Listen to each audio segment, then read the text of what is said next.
আজকে আবার শিলিগুড়ি গেতে আছি, অল্প শিলিগুড়ি যাই।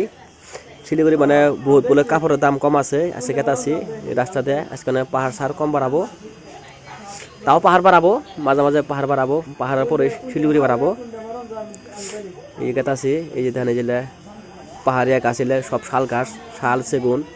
এই হাটটা কাঠ হইলে মানে কাঠ সেই লাস্টিং করিলে পাহাড়িয়া কাঠ হইলে মানে কাঠ পাওয়া দেয় না, মানে সরকারি যে তুললে যদি কেউ কাটে ওর মানে অ্যারেস্ট করবো। আর এই যে কী রাস্তা, ফাই ফাই রাস্তা, গাড়ি ঘোড়াও সেই চলে। আর এইগুলো রাস্তাতে মানে একটা ডিসিপ্লিন আছে। আঙ্গর এলাকায় যেরকম মানে কার আগে কারা ওভারটেক করা মানে ইনো এই সিস্টেম নাই, মানে একটা রুলস আছে। এই দেন সেই রাস্তা, এই এটা নদী, এই যে বিল্ডিং সিল্ডিং, এই যে পাহাড়। আপনারা ঘুরতে আসবেন, এই জায়গাগুলো খুব ভালো লাগে। এই যে বাস গেট আছে, এই যে ট্রাক গাড়ি আছে, আপনারা আসবেন, ঘুরতে আসবেন।